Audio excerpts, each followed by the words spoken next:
آج ہم انسان جب جرم کرتے ہیں تو ہم ایسا سمجھتے ہیں کہ ہمیں کوئی نہیں دیکھ رہا، ہم آزاد ہیں، خود مختار ہیں، شتر بے مہار ہیں، جو مرضی چاہیں کریں، کوئی ہمیں پوچھنے والا نہیں ہے۔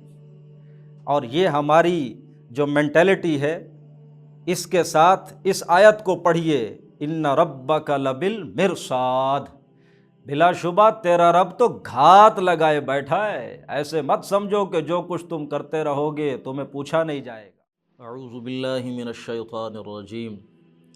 الم تر کیف فعل ربک بعاد ارم ذات العماد التی لم یخلق مثلها فی البلاد وثمود الذین جابوا الصخر بالواد وفرعون ذی الاوتاد الذین طغوا فی البلاد فاکثروا فیہا الفساد فصب علیہم ربک سوط عذاب ان ربک لبالمرصاد۔ صدق اللہ العظیم۔ یہ سورۃ فجر کی ابتدائی چند آیتیں ہیں جو میں نے آپ کے سامنے تلاوت کی۔ ان کا ترجمہ آپ پہلے سن لیں، پھر میں آپ کے سامنے کچھ گزارشات رکھتا ہوں۔ اللہ فرماتے ہیں، الم تر کیف فعل ربک بعاد، کیا تو نے دیکھا نہیں تیرے رب نے عاد کے ساتھ کیسا سلوک کیا، کیا حشر کیا ان کا۔ ارم ذات العماد، وہ خاندان ارم، وہ جو بڑے بڑے ستونوں والے تھے۔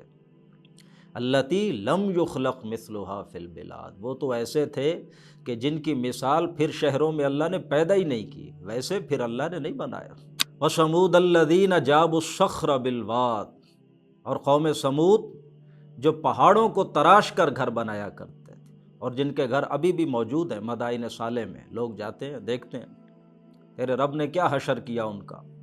وفرعون ذی الاوتاد، اور فرعون وہ جو میخوں والا تھا۔ الذین طغوا فی البلاد، یہ سب لوگ وہ تھے کہ جنہوں نے ملکوں میں سرکشی کی، ظلم کیا۔ فاکثروا فیہا الفساد، اور فساد مچایا۔ فصب علیہم ربک سوط عذاب، تو پھر تیرے رب نے اپنے عذاب کا کوڑا برسایا ان پر۔ ان ربک لبالمرصاد، بلا شبہ تیرا رب تو گھات لگائے بیٹھا ہے۔ ان ربک لبالمرصاد، تیرا رب تو گھات لگائے بیٹھا ہے۔ آج ہم انسان جب جرم کرتے ہیں تو ہم ایسا سمجھتے ہیں کہ ہمیں کوئی نہیں دیکھ رہا، ہم آزاد ہیں، خود مختار ہیں، شتر بے مہار ہیں، جو مرضی چاہیں کریں، کوئی ہمیں پوچھنے والا نہیں ہے۔ اور یہ ہماری جو مینٹلٹی ہے، اس کے ساتھ اس آیت کو پڑھیے، ان ربک لبالمرصاد، بلا شبہ تیرا رب تو گھات لگائے بیٹھا ہے۔ ایسے مت سمجھو کہ جو کچھ تم کرتے رہو گے تمہیں پوچھا نہیں جائے گا۔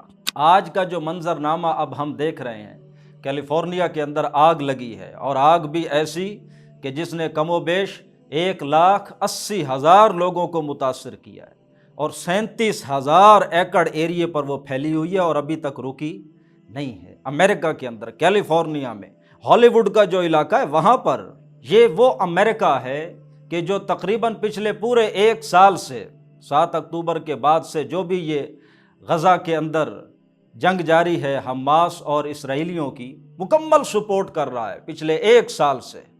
اور 4 دفعہ جو یونائٹڈ نیشنز کے اندر ریزولوشن پیش کی گئی ہے سیز فائر کی، اسے امریکہ ویٹو کر چکا ہے کہ نہیں، بالکل نہیں۔ اور بڑے ببانگ دہل یہ جو ہالی ووڈ کا علاقہ ہے جو اب جل رہا ہے، اسی کے اندر بڑے بڑے پروڈیوسر، ایک کا تو نام مجھے آ رہا ہے جیمز ووڈز، اس نے کہا تھا نو سیز فائر نو کمپرومائز، یہ یہی ڈیزرو کرتے ہیں، ان کو ختم کرو، ان کو صفحہ ہستی سے مٹا دو۔ پچھلے 1 سال سے انہوں نے جو ظلم کا بازار گرم کیا ہوا ہے، جو جنگ فلسطینیوں پر، نہتے فلسطینیوں پر مسلط کر رکھی ہے، اور اب اس موسم میں، سردیوں کے اس موسم میں، جہاں آج ہمارا کوئی بچہ ننگے پاؤں چل رہا ہو تو ہم کہتے ہیں بھائی جوتی پہنو، فوراً ڈانٹتے ہیں اسے۔ اس موسم میں فلسطینیوں کی زندگی کا ذرا چشم تصور سے ایک دفعہ اس کا نظارہ تو کریں۔ یخ بستہ سرد ہوائیں چل رہی ہیں، ٹھنڈ ہے، ان کے پاؤں میں جوتے نہیں ہیں، پہننے کے لیے کپڑے نہیں ہیں، اوپر کوئی چھت نہیں ہے، آسمان ہے، کھلے آسمان کے نیچے خیموں کی زندگی، اور فلڈ بھی وہاں ہے۔ اس صورتحال میں اسرائیل کا میزائل برسانا، اور وہ میزائل ہیں کس کے؟ جو امریکہ اسے پہنچا رہا ہے۔ معلوم نہیں کتنے بلین ڈالرز ایڈ ہے جو امریکہ اسے دے چکا اور مسلسل دیتا چلا جا رہا ہے۔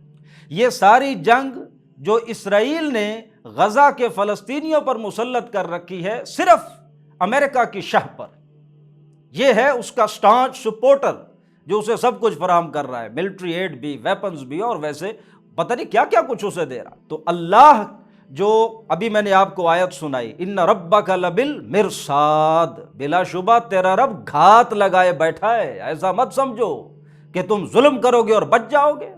اللہ کی لاٹھی بے آواز ہے۔ اب آپ دیکھ رہے ہیں یہ جو آگ لگی ہوئی ہے، ویسے میں اس بات کو بھی یہاں بتاتا چلوں، ایسا نہیں ہے کہ جہاں کہیں بھی انسانیت پر مصیبت آئے آپ خوش ہوں، لیکن میں صرف اتنی بات کر رہا ہوں کہ امریکہ کے اندر وہ علاقہ، ہالی ووڈ کا علاقہ جو آل اکراس دی گلوب رہنے والوں کو انفلوئنس کرتا ہے، فلسطین کے حوالے سے اس نے کبھی کوئی آواز نہیں اٹھائی، اور اس کے ایکٹرز اور پروڈیوسرز جنہوں نے بالکل پرو ایکٹیولی سپورٹ کیا اسرائیل کو، آج جب ان کے گھر جلے ہیں تو وہ آن لائن انٹرویوز کے دوران کیمروں پہ بیٹھے رو پڑے ہیں۔ تو اللہ تعالیٰ جب کوئی ظلم کی انتہا کو پہنچ جاتا ہے تو پھر انٹروین کرتا ہے، وہ اس کو روکتا ہے۔ یہ جو آیتیں میں نے آپ کو سنائی ہیں، ان آیتوں کا اصل تھیم ہی تو یہی ہے کہ یہ سارے وہ لوگ تھے جنہوں نے ملکوں کے اندر فساد مچایا، ظلم کا بازار گرم کیا، تب اللہ نے اپنے عذاب کا کوڑا برسایا ان پر۔ یہ بات ذہنوں میں رکھیے، کبھی بھی قوموں پر عذاب ان کے شرک اور کفر کی وجہ سے نہیں آیا۔